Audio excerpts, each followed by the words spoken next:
Happy Sabbath and good morning mga kapatid. Tayo po ngayon ay dadako na sa Divine Worship. Kaya hinihilingan po ang lahat ng ating puso't isipan ay ituon po natin sa ating programa, Papuri sa Panginoon. Bago po yan, tayo po muna ay pangunahan ng panalangin ni Sister Peg. Yuko po natin ating mga ulo. O ang banal, makapangyarihan sa lahat, hindi po kami nagpapasalamat sa privilege na makapag-worship po sa inyo. At sa pamamagitan po ng mga awit aming awitin, nawa ang inyong pangalan po ang maitaas namin. Ito po ang bigay ng kapurihan sa inyo ng talagang pangalan. Maraming salamat po sa pagdinig namin mga dalangin, pagdinig po na pagpapatawad sa aming mga kasalanan sa pangalan ni Jesus. Amen.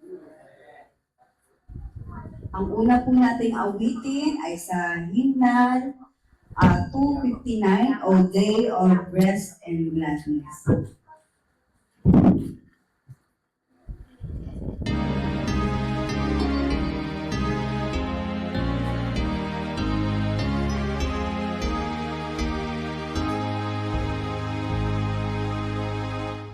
O day of rest and gladness, O day of joy and light, O balm of fear and sadness, most beautiful, most bright, O dear alone, who went before the throne. Sing holy, holy, holy to the eternal one. The word of God protected from storms that knows arise. A garden intersected with streams of paradise. The word of holy mountain, it lies the very sand. Empty like Jesus mountain, we view our promised land. A day of sweet reflection, toward the day of love. A day of raised affection, from earth to heaven above. New praises never came, mountains of earth blessed. This is the rest remaining in mansions of the blessed. Our second song, All Hail the Power of Jesus' Name.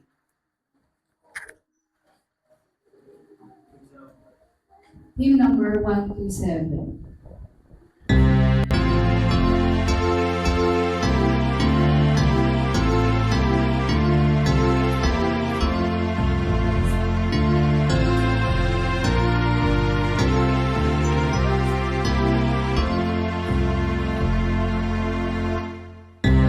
Hail the power of Jesus' name, let angels prostrate fall. Pray for the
Ayun.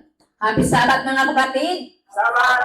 God is good. All the time! All the time, God is good. Ayun. Tayo po ay dadakaw sa ating second service. Nawa, ituon natin ating puso't isipan sa oras na ito. Pakinggan natin ang mensahe ng Panginoon ngayong tanghali. Ang nagpunguna po sa ating inspiration ay Sister Joyce Ahido at Sister Maripe Lazaro. Ayan po. Ang inyong pong call to worship ay ang inyong kapatid na Sister Yuli Baloya. Ayun.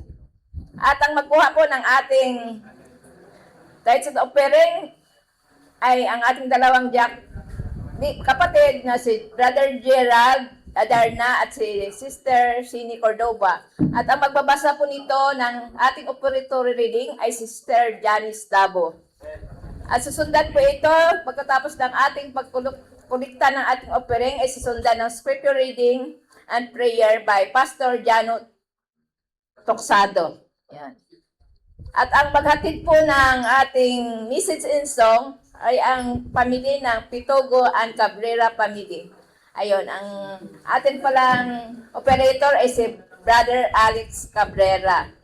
At bago po magsalita ang ating speaker, ipinakilala ko sa inyo, sa hindi pa nakakilala, ito po ang aming church pastor na masigasig at guwapo. Ayun. Ayun, at ito ay committed na. Ikakasal na itong April, ha? Ayan. Purihin ang Panginoon. Men, nakakasal. Ayun, siya po ang maghatid ng mensahe. Ang pangalan niya po ay si Pastor Jimar Servarius. Ayun. At susundan po ito ng closing prayer and then closing song and then closing prayer. Yun lang po ang atin pagkasusunod ng programa sa tanghaling ito. Happy Sabbath.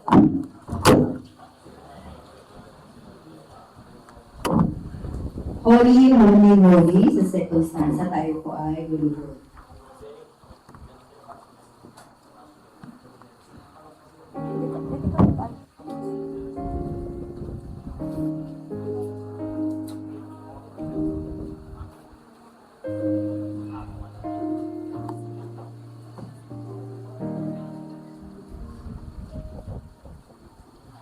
Holy, holy, holy, holy is the Lord. Holy, holy, holy, holy is our Lord. He always liveth,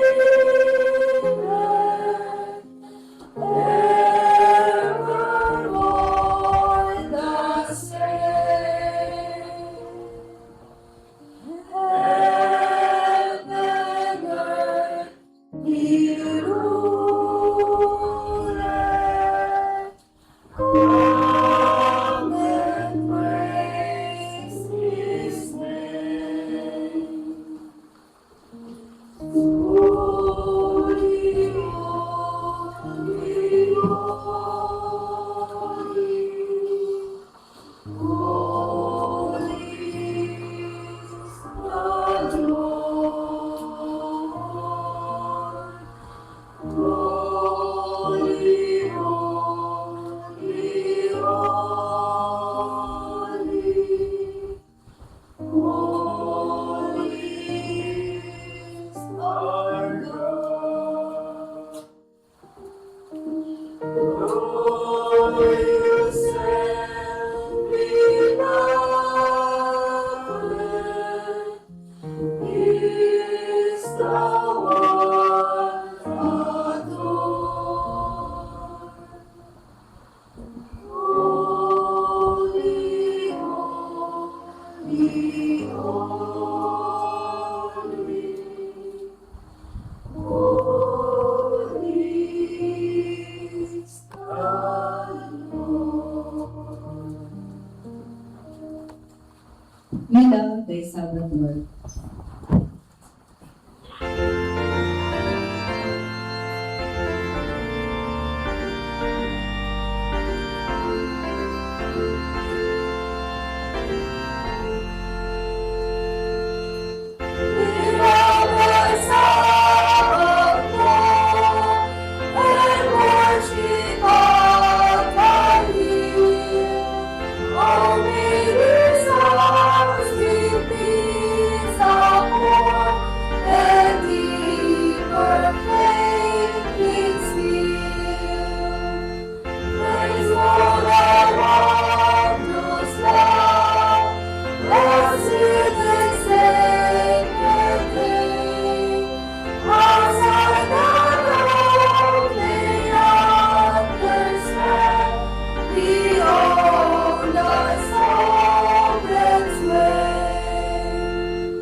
dakila ng Diyos sa pagkakataon na kami po inyong itinipon sa lugar na ito upang ibalik ang papuri at pasasalamat at kayo po'y aming sambahin sa Espiritu at Katotohanan. Dalangin ko po, Banal na Espiritu, na inyo po kaming samahan sa aming pong pagsambang ito. Upang sa gano'n naman, maging karapat-dapat ang aming pong pagsamba ito diyan sa inyong sarap sa langit ng bayan. Pagpalain niyo po ang bawat isa, patawarin kami sa inyong mga kasalanan sa pangalan ni Jesus. Amen. Give them all to Jesus.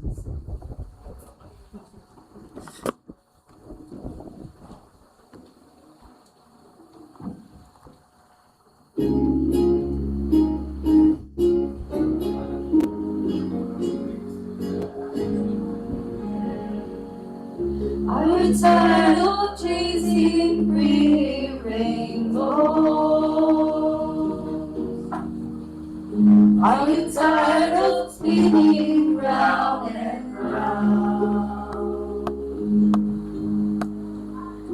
Are you all the shattered dreams of your life? Are the feet of Jesus taken down? Give them all, give them all, give them all to Jesus. Shattered dreams, wounded hearts, and broken souls. Give them all, give them all,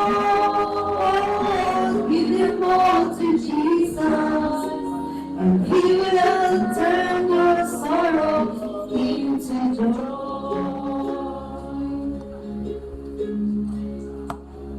Never said that only sun shines. He never said there are no rain. He never promised us it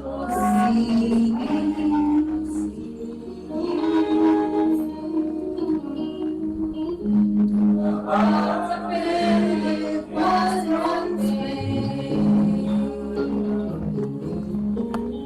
Give them all, give them all, give them all to Jesus. Shattered dreams, wounded heart, and broken souls. Give them all, give them all, give them all to Jesus, and He will turn your sorrow into joy. Give them all, give them all, give them all to Jesus. Shattered dreams, wounded hearts, and broken souls. Give them all, give them all,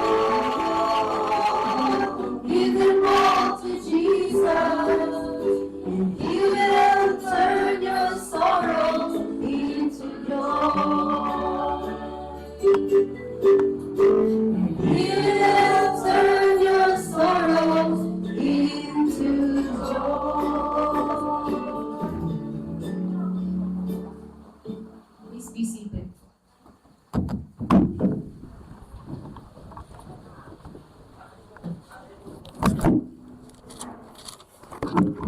Happy Sabbath mga kapatid.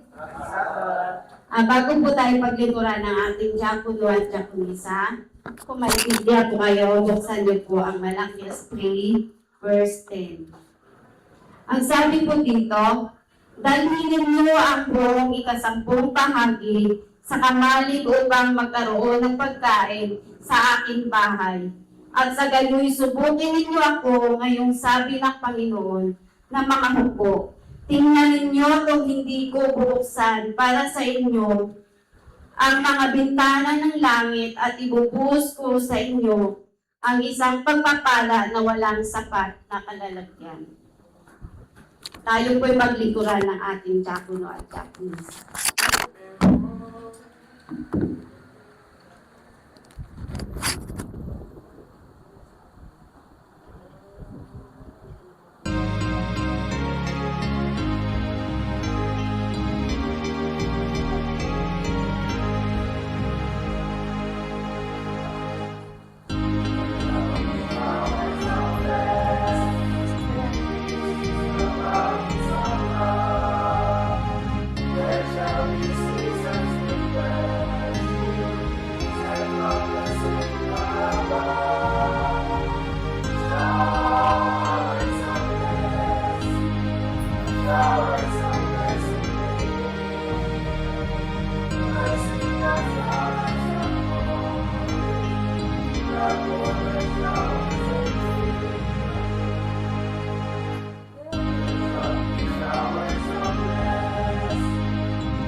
Tayo po'y manalangin. O Diyos amang makapangyarihan sa lahat. Panginoon, maraming salamat po sa araw na ito na muli kami inunilihan ng pagkakataon na magkasama-sama dito sa inyong bahay sambahan upang kayo'y aming purihin at sambahin. Panginoon, maraming salamat din po sa mga biyaya at pagpapala na aming matanggap sa araw-araw. Narito po ang ikapukhandog. Basbasan niyo po, Ama, upang magamit po sa ikalalago pa po na inyong gawain dito sa lupa. Maraming salamat, Panginoon, at patawarin niyo kami sa aming pagkukulang at pagkakasala. Gaya po ng pagpapatawad namin sa mga nagkakasala sa amin.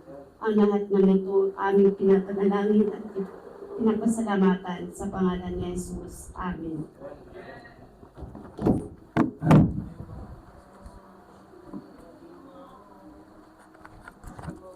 Manatili po tayong tumayo.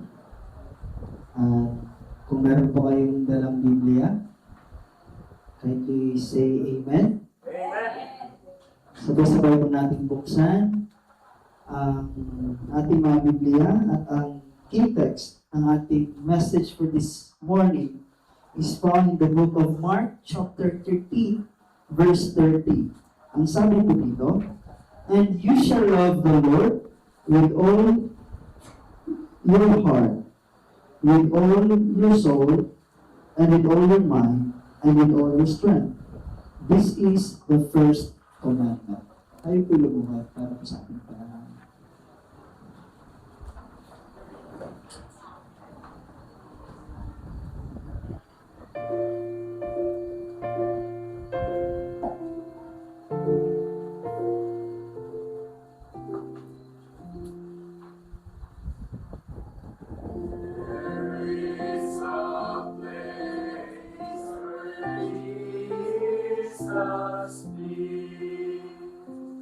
For our salvation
Dakila, mahabagin, makapangyarihan ng Diyos na nasa langit.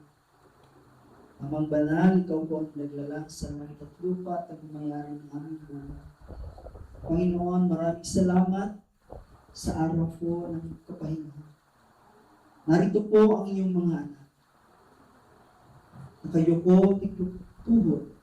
Patunay na kami ay makasalanan. Kaya Panginoon, patawarin niyo po kami sa aming mga pagkakasala upang sa ganun ang aming pagsamba, papuri at pasalamat ay makarating po sa inyong mga tao. Panginoon, sa oras na to, amin pong inilalapit ang aming mga sarili. Tulungan niyo po kami, Panginoon, at maihanda ang aming mga sarili sa araw na to. Upang ang mga mensahe na aming mapakinggan ay aming mailagay sa mga puso at isipan at maisabuhay namin hanggang sa inyong pangalawang pagpulit. Pagpalain niyo po, Ama, ang bawat isa lalo tigit ang inyong tagapagsalita na pinadala sa katauhan po ni Pastor Jem na ang lahat po ng mga mensahe na kanyang bibitawan ay ito po'y nagmumula sa inyo, Ama, at ito po'y magbigay kalakasan ng aming pananampalataya. Magkaroon po kami ng liwanag na nagmumula sa inyo. At higit sa lahat, ay magkaroon po kami ng tunay na relasyon po sa inyo. Lord, dalangin po namin ang banal na presensya na aming maranasan sa araw nito. Pagpalain po ang bawat isa. Dalangin din po namin ang inyong pag-iingat, pagpapala ay aming pong maranasan. Salamat po sa pagpatawad ng magpapaka sa Lord. Salamat po sa pagtugon ng aming mga dalangin. Ito lang po ang isang sa matamis na pangalan ng Jesus na Pagligtas. Amen.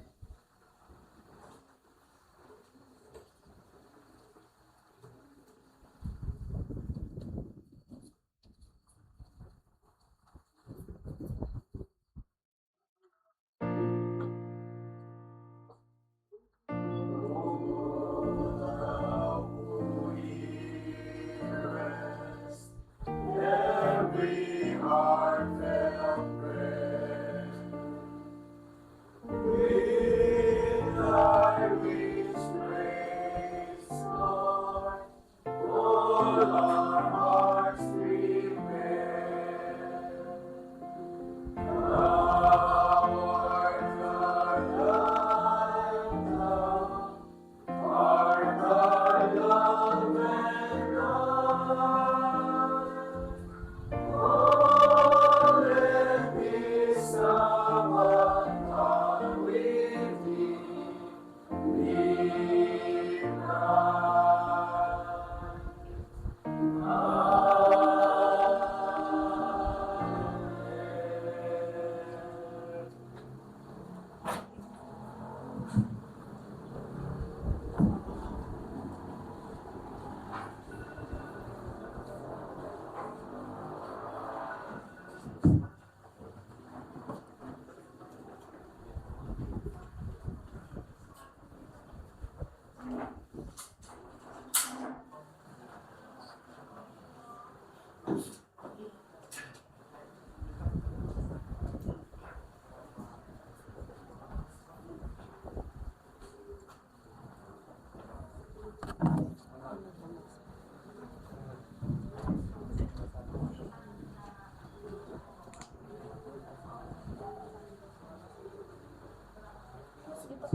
sing the Lord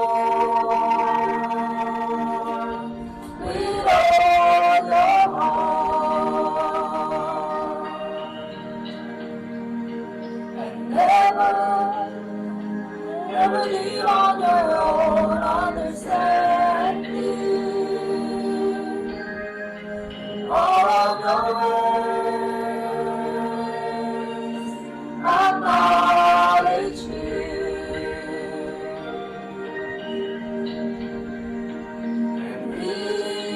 shall direct your path.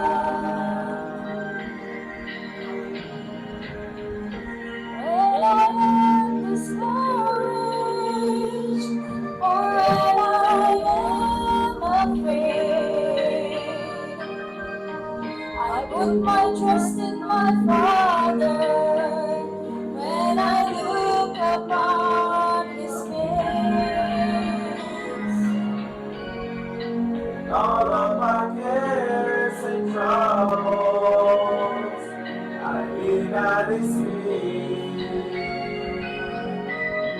For I know my Heavenly Father will always stand by me. trust in the Lord, Trust in the with Lord all your heart, with all your heart. and never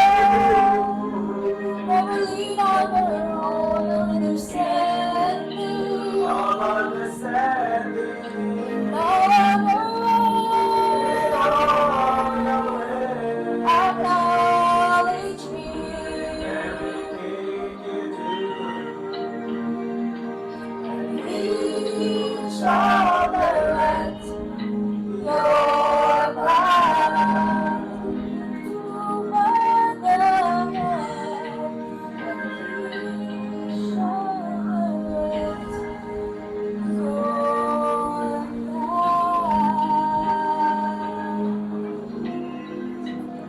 Trust in the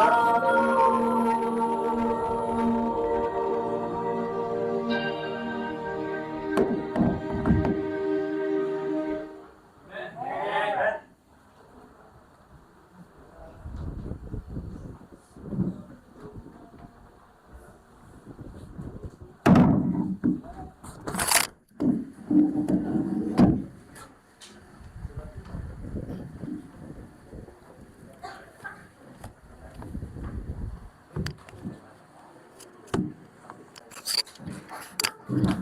Nabisamat muli mga kapatid. Ayan. So, maraming salamat po sa mensahe ng awit na kung saan ay nagbibigay ng mensahe sa atin na palagi tayong maniwala sa ating Panginoon Diyos. Trust in the Lord with all your heart, with all your soul. Amen? Amen. Tayo po ay manalangin. Panginoon namin Diyos, sa tanghali ito, dalangin ko po na patuloy ang banal na Espiritu kumasa sa aming bawat isa. At maunawaan namin ang mensahe ng itong nais babatid sa amin. Patawarin kami sa iyong mga kasalanan sa pangalan ni Jesus. Amen. So, ang pamagat po ng ating mensahe ngayon ay a life fully surrendered. So, bagaman ang atin pong tema sa buong weekend na ito ay all in, give our all, living our all. His all, living His all. Sorry. His call pala, His call. Yan. Dito po mga minamahal mga kapatid. Titignan po natin kung ano ba ang nais ipabatid sa atin ng Panginoon. Kung bakit ito ay Kanyang binigay sa atin. Ano po? So bago po tayo dumako sa atin pong mensahe, nais ko pong ibahagi sa bawat isa sa atin ang background kung bakit nasabi at nabanggit ng ating Panginoong Jesucristo ang mga salitang ito na sinasabi po sa ating key text na binasa po ng ating pong district pastor, si Pastor Jano. Na ang sabi po ay akin pong ulitin, at ibigin mo ang Panginoon mong Diyos ng buong puso mo at buong kaluluwa mo at ng buong pag-iisip mo at ng buong lakas mo. Kung babalikan natin mga kapatid ang kasaysayan ni Jesus Christ, yung tagpong iyon, yun po yung panahon ng Holy Week. Sakto. Ngayon po ay Holy Week. No? O ito po yung huling linggo ni Jesus Christ bago po siya makrucify. O bago niya maranasan ang pagkapako doon sa krus. At si Jesus ay nasa loob po ng templo doon po sa Jerusalem. Noong mga sandaling iyon, ang mga leader o mga Pariseo, Saduceo at mga eskriba ay sinusubukan siya. No? Nais nila na mahulog si Jesus Christ sa kanila pong mga bitag sa pamamagitan ng mga panuring tanong tungkol po sa buwis at sa mga pagkabuhay na maguli. Sa panahon natin ngayon, mga minamahal mga kapatid, aminin man natin o sa hindi, meron po tayong mga karanasan ng mga ganito. Lalo na kapag tayo ay napupunta sa mga church na saan na maraming mga tanong. Panginoon, Pastor, sinabi mo na ganito, ganyan. Anong masabi mo sa ganyan? Na hindi natin alam, no? Halata naman sa kanyang pagtanong, nakagaya po ng Saduseo na gustong subukan ang iyong kalaman, katalinuhan. Ano po? At sa pagpapatuloy mga kapatid, isang eskriba po, siya po ay dalubhasa sa kautusan po ni Moses. Siya po ay lumapit kay Jesus, hindi tulad ng ibang nagtatanong na may masamang intensyon o masamang balak. Ang eskribang ito ay humanga sa mga katanungan o mga sagot ni Jesus sa mga katanungan na binabato sa kanya. Kaya kanyang itinanong na alin ba ang pinakamahalaga sa lahat ng utos. Kung atin pong titingnan yung verse 28. No? At sa panahong iyon, mga minamahalang kapatid, ang mga Hudyo ay meron pong 613 na kautusan. Pastor, kala ko ba 10 lang? Pero nung panahon yun, mga minamahalang kapatid, meron pong 613 na kautusan. At ang kautusan yun ay nahati din sa dalawa. Yung unang 248, ito po ay mga positibong utos. O kung sa atin po, sa ating camp rules, meron po tinatawag na do's and don'ts. No? At doon naman po sa mga negatibong mga utos, yun po ay 365. No? So madalas silang magtalo kung alin sa mga ito ang mabigat o mahalaga at alin ang magaan o hindi gaanong mahalaga. No? Kaya nga mga minamapatid, doon po nagsimula yung sagot ng ating Panginoong Kristo. Doon po sa verse 29 at 29 to 30. At hindi siya nag-imbento ng bagong doktrina. Sa halip, kanya pong sinipi o kanyang, kumbaga, inulit yung sinasabi po doon sa Deuteronomio 6 verse 4 to 5. At yung talatang yun, mga minamahal kapatid, yun po ay yung tinatawag po nila, na sulat po doon yung tinatawag na Shema. Ang Shema, mga kapatid, ay ang pinakasagradong panalangin po ng mga Hudyo nung panahon nila. Binibigkas nila ito 2 beses sa isang araw. Una, paggising sa umaga. Pangalawa, ay pagtulog. Ito ang sentro ng kanila pong pagkakakilanlan bilang bayan ng Diyos. Ano po yung Shema na tinutukoy doon, mga kapatid? Ito po yung ibig sabihin ay hear, O Israel. No, sabi nila doon ay, Shema Israel, Adonai Elohi, Adonai Echad. Ito po yung salitang Hebreo. Hindi po maintindihan. Ako rin, hindi ko rin maintindihan. Pero sa kayon po sa, kung atin pong babasahin, yun po yung sinasabi po dito sa Deuteronomio 6 verse 4, na sabi ay, pakinggan mo, O Israel, ang Panginoon nating Diyos, ang Panginoon ay iisa. Ito po yung pinaulit-ulit nilang panalangin sa 2 beses sa isang araw. Pagkagising, at ganoon din ay bago po matulog. Kaya sa pagpapatuloy, mga minamahal mga kapatid,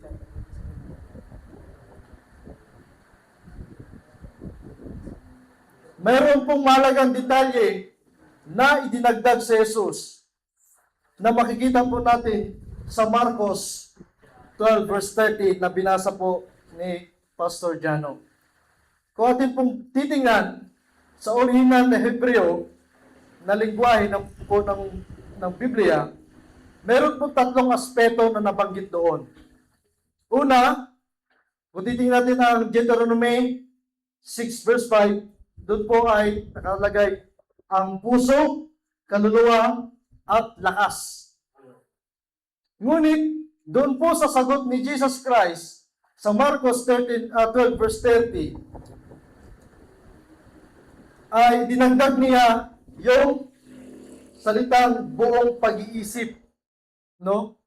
Kaya sa kulturang Griego at Romano, mga minamahal kapatid, na napaligiran sa kanila ang noon, panahong iyon, ang isip at lohika. Pagang marami na ring mga matatalinong mga tao noon. No? At doon po, sa pagdaragdag nito, ipinakita ni Jesus ang pagsuko sa Diyos ay hindi lamang po emosyonal o spiritual, kundi dapat din nating gamitin ang talinong ito at kaisipan upang luwalhatiin ang ating Panginoon Diyos. Ganon din po mga minamahal kapatid, kapag daw po tayo ay naghahanap ng magiging partner. Brother Joe, hindi ko na si Pastor Janot, masabihin yan, gas-gas na yung gusto. Kapag daw po naghahanap ng partner sa buhay, marami pong nag-advise sa akin kung ako po ay naghahanap pa lamang na wag laging pairalin ang emosyonal. Wag laging pairalin ang puso. Ano din po, pati din po ang isip. Kasi po minsan mga minamahal kapatid, ang pakiramdam ay maaari tayong madaya ito. At kapag naranasan nating madaya mga kapatid, sa huli, baka tayo po ay magsisi. Tama po ba? Sa atin pong may mga asawa na? Ano po? Ano daw pong hindi lang puso ang pairalin kundi ang isip. At yan. No? Kaya, sa madaling salita mga minamahal kapatid, kung titingnan po natin at pag-aaralan na sinabi ni Jesus ang relasyon sa Diyos ay hindi po tungkol sa pagsunod sa mahabang kautusan o listahan ng batas, kundi ang pagbibigay ng kabuuan ng atin pong pagkatao. Kaya po, kagaya po ng atin pong pamagat, ngayong tanghali, a life fully surrendered, na hindi lamang po ipinapakita natin, hindi lang sinasabi, hindi lang dakdak, meron din po tayong nagawa. No? Kaya dito po, sa ating pong paggawa, ito po ay inanayahan tayo na isuko ang lahat po ng meron tayo. So, kung titingnan natin po, yung ating pong team song, Give Them All to Jesus.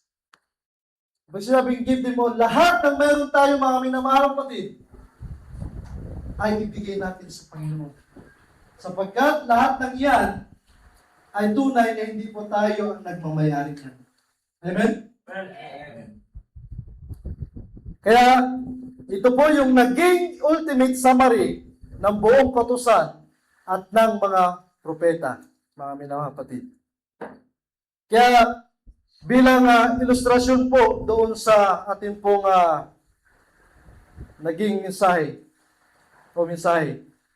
sa buong digmaan, kung papansinin natin mga minamahal kapatid, meron pong puting bandera, bandila. Yun po, kapag yun po ay naitaas, ibig sabihin po noon ay sila ay tumatanggap ng pagkatalo. Sila po ay natalo sa digmaan. Ito ay simbolo ng kahihiyan at ang pag-amin na wala na silang kalakasan, wala nang bala at wala na pong pag-asa na manalo sa digmaan. Ngunit mga minamahal mga kapatid, sa kaharian ng Diyos, ang pag-surrender ay hindi po ito pagkatalo. Ano daw po? Ito ang pinakamalaking tagumpay.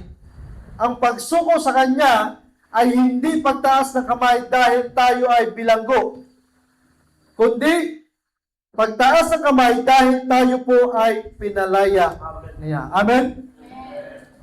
Kaya ngayong araw mga minamahal kapatid, ang tawag ng Panginoon ay hindi lamang po bahagi ng oras. Hindi po ito bahagi ng iyong oras. Hindi lang bahagi ng iyong pitaka. Hindi lang po ito bahagi ng iyong mga linggo sa iyong buhay. Ang tawag niya sa bawat isa sa atin, ganun din po sa akin mga kapatid, ito po ay kabuuan. Walang labis, walang kulang. Mga minamahal kapatid. Kaya ang sabi niya, ibigin mo ang Panginoon mong Diyos ng buong puso mo, ng buong kaluluwa mo, ng buong pag-iisip mo, at ng buong lakas mo. Pansinin natin mga minamahal mga kapatid. Ano po yung salita na pinaulit-ulit dito? Ano po yung salita? Buo. Hindi po wasak. Buo talaga. Hindi kulang. Talagang buo. Hindi sinabi ng Diyos na ibigin siya kapag may oras. Kapag komportable ka na. No? Kapag nakasasagot siya sa panalangin natin. Kaya isipin mo mga minamahal kapatid. Kung titingnan natin sa isang orkestra, kung ang isang violinista ay hindi po sumusunod sa kompas noong conductor, ano po yung mapapakinggan natin? Hindi magandang pakinggan, di ba? Hindi, kumbaga masisira ang buong symphony. Ang buhay na hindi sumusuko mga kapatid sa kumpas ng Diyos ay isang buhay na puno ng ingay. Tama ba mga kapatid? Ngunit walang musika. Kaya meron po tayong 4 na aspeto ng pagsuko. Titingnan natin mga kapatid. Upang maging fully surrender tayo, kailangang isuko ang 4 na haligi ng ating pong pagkatao. Una, ano po sinabi dyan? Buong puso o the seat of affection. Ano ang pinakamalaga sa iyo mga minamahal kapatid? Kung may isang bagay na hindi mo kayang bitawan para sa Diyos, iyon ang iyong Diyos-Diyosan. Ang pagsuko ay ang paglalagay sa Kanya sa trono, hindi lamang po sa gilid o hindi lamang po sa tabi. Yung tinutukoy po dito mga minamahal kapatid na Diyos-Diyosan, hindi po ibig sabihin na ikaw na ay sumasamba sa mga rebulto. Ibig sabihin mga minamahal kapatid na mga Diyos-Diyosan dito, ito po yung mga bagay na atin pong tinatangkilik na dapat ang Panginoon ang ating inuuna. Subalit, anong nangyayari mga kapatid? Mas inuuna natin yung mga bagay na tinatawag po dito Diyos-Diyosan. Masasabi ba natin na sinusurrender natin sa Panginoon ang buong puso kung mas inuuna pa natin ang cellphone bago ang lahat? O bago tayo matulog at pagkagising? Mas masasabi ba natin na mas pinapahalagahan natin ang mga ari-arian na mayroon tayo sa mundong ito bago ang Panginoon? Ano po? Kaya napakamahalaga mga minamapatid na pinapakita natin sa Panginoon na ang isang aspeto ng ating buhay ay na-surrender natin sa Panginoon ng ano po? Buo. Pangalawa, buong kaluluwa. Ito ang emotion at pagkatao mga kapatid. Oy, tumutukoy po sa breath of life. Isinusuko mo ba sa Kanya ang iyong mga sugat o galit? No, nabanggit din po sa atin pong lesson kanina. Masabi mo ba na isuko mo ang iyong buong sarili o buong kaluluwa? Kung hanggang ngayon, mula noong 2021, ay may galit ka pa rin sa iyong kapatid. Sumisimba ka sa simbahan tuwing araw ng Sabado, pero ang tingin mo na halos hindi ka umamay sa iyong kapatid na may pagkaalitan ka. Gano'n ba dapat mga kapatid? Ang sinasabi po sa atin ng ating banal na kasulatan,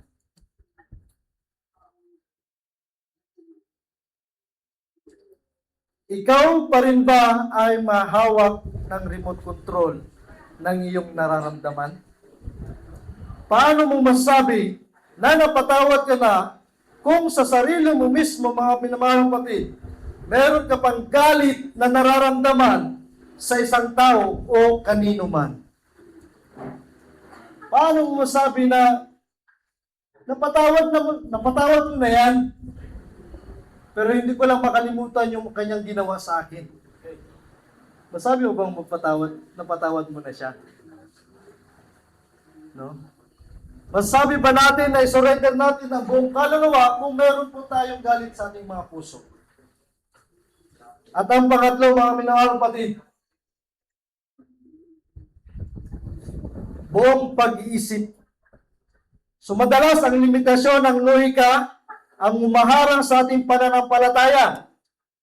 Ang pagsuko ay pagsasabing, Lord, hindi ko naiintindihan, pero naniniwala ako.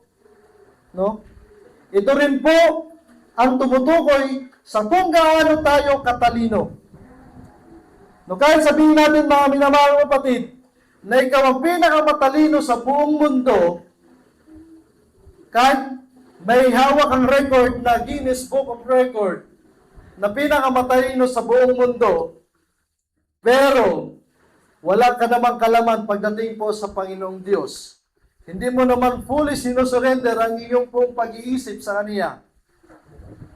Masasabi bang matalino tayo? Scholar ka man ng mga kung ano-ano mang pag-aaral yan, kung hindi ka naman totally surrender sa Panginoon, wala rin itong kwenta sa kanya pong harapan.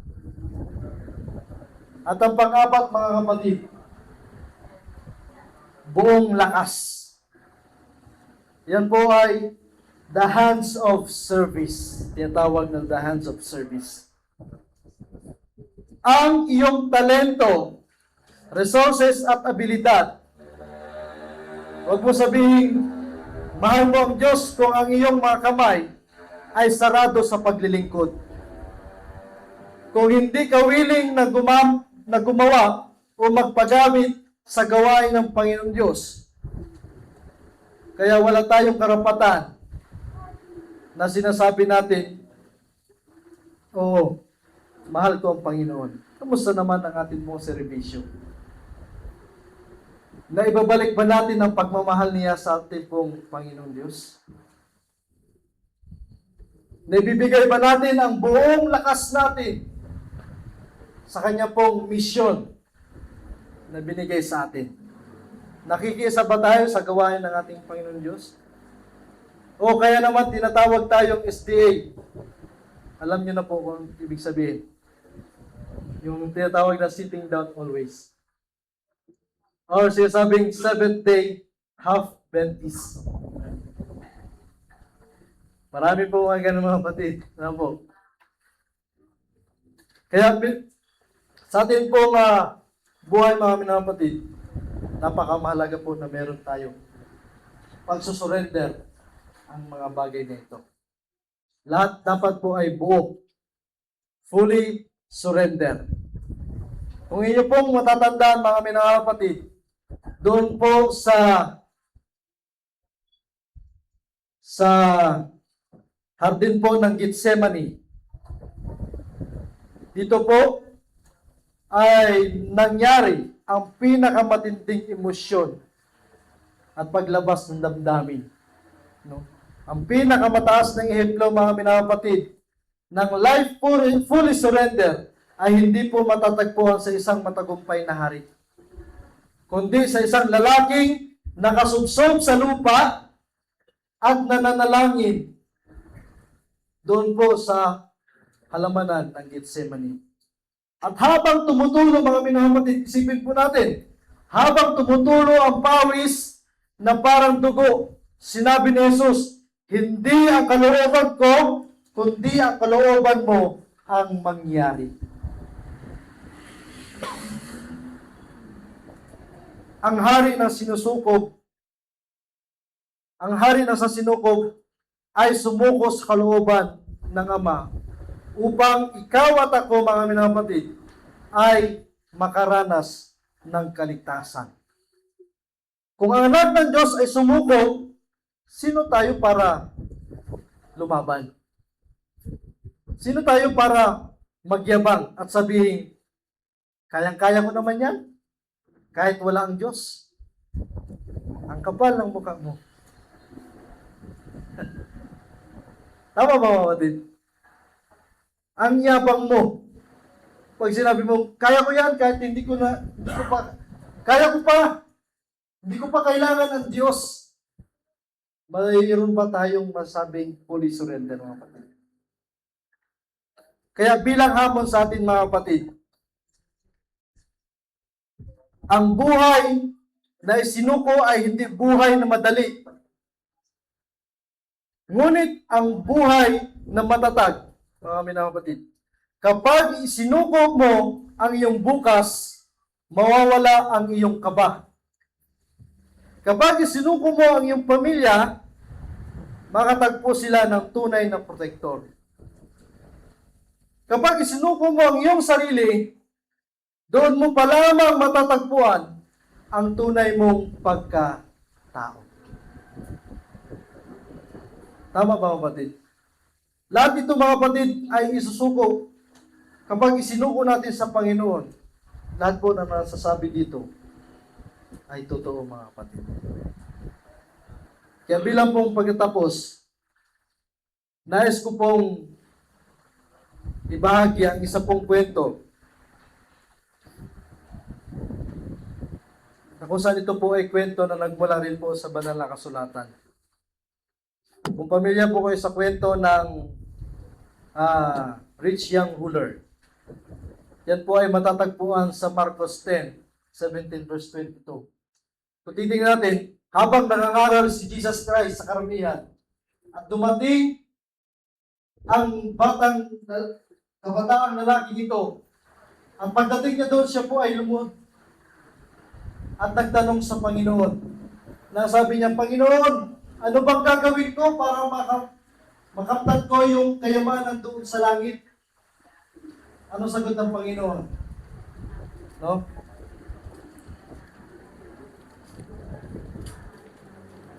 Basahin po natin ang Marcos 10:17.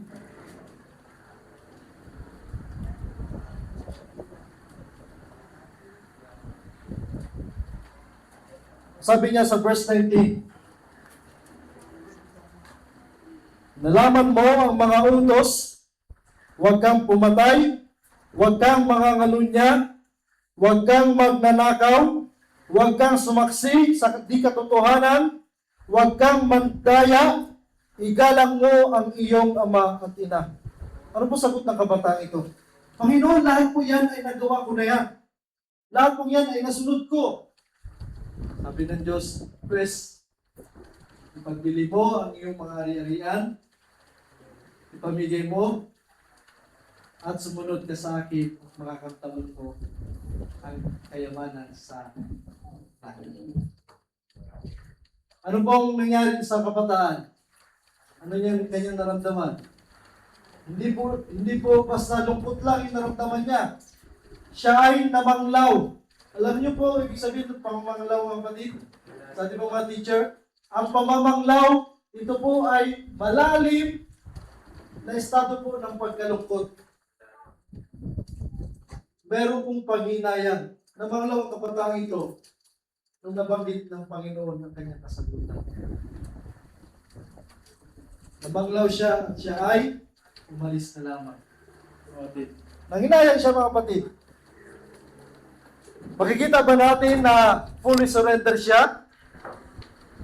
Makita ba natin na yung mga aspeto na nabanggit dito ay nagawa niya? Sa ating buhay mga kapatid, tawa-tawa tayo sa kwento ng kabataang ito. Pero tayo din mismo. Aminin man natin o sa hindi. Sabihin ko sa iyo, tatanungin kita, handa ka bang ipagbenta ang iyong motor para lang sa gawain ng Panginoon? Handa ka bang ibigay ang iyong mga ari-arian at ipagbenta para sa gawain ng Panginoon? Kaya bilang pagtapos mga atin, akin pong iiwan ang mga katanungang ito. Sinirito ang pagod na sa paghawak ng manibela ng sariling buhay. Sino po dito na ang handa ng itaas ang puting bandila, hindi sa kalaban, kundi sa harap ng trono ng biyaya? Nais ko pong pakita ang inyong pong mga kamay.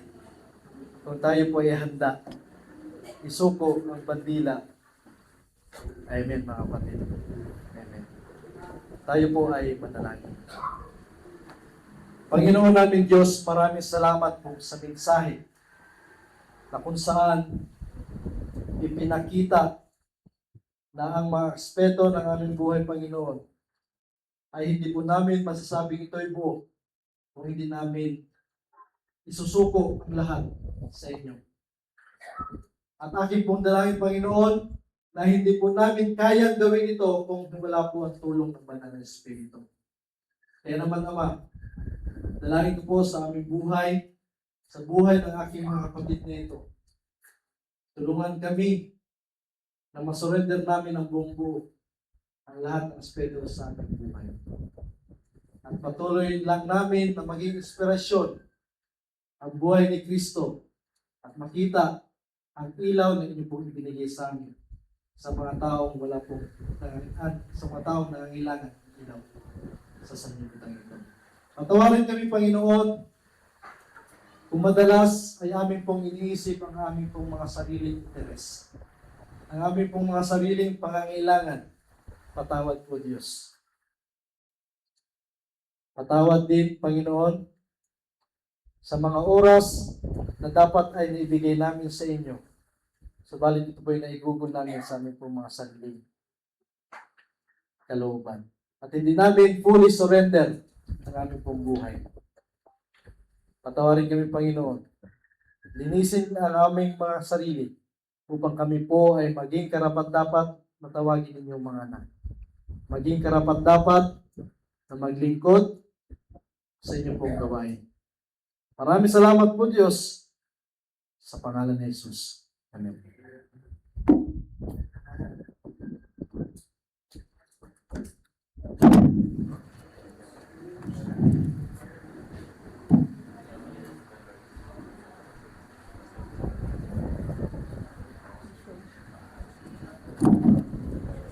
Shall we all stand and sing Mission?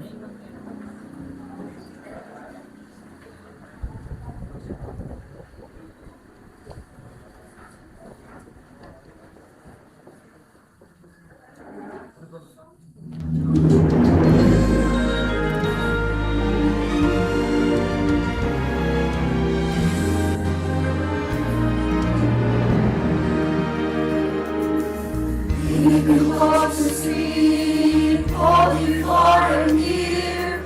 Jesus lives the only way. With a humble heart, let us know our heart. That's our missionary today. Promises fulfilled, there's no time to waste. Let's declare that Jesus saves. Christ who loved the world and gave His life, so He shall proclaim. Grounded in the Bible, fullness of the mission, till we see Him high in the clouds. Soon we'll hear the trumpet, thunder will be sounding. Here He comes, the King of Kings. Here He sets in glory, majesty and power. What a joyful day that will be.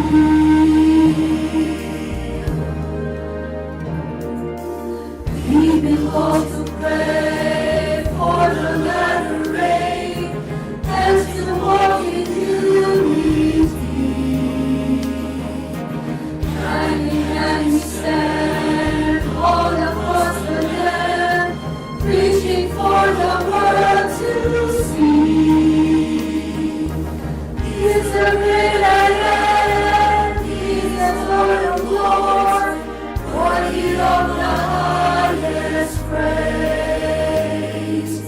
Wonders of His speed, hearts and spirit keys, to holy weary play. Grounded in the Bible, focus on the mission, till you see Him high in the clouds. Soon we hear the trumpets, thunder will be sounding.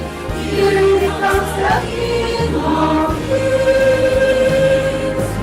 Here He sets in glory, majesty and power. What a joyful day that will be.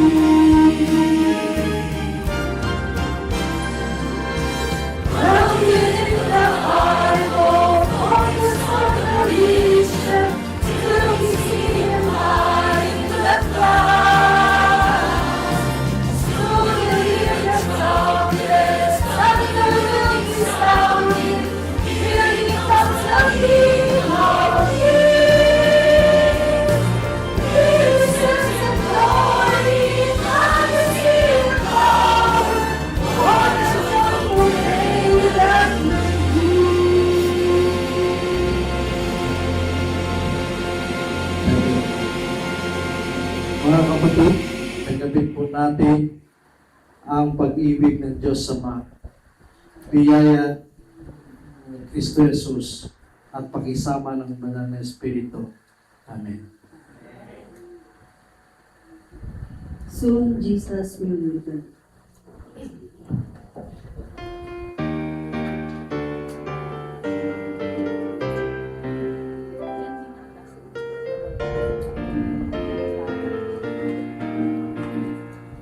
Signs of the end are fast fulfilling. Soon Jesus will return.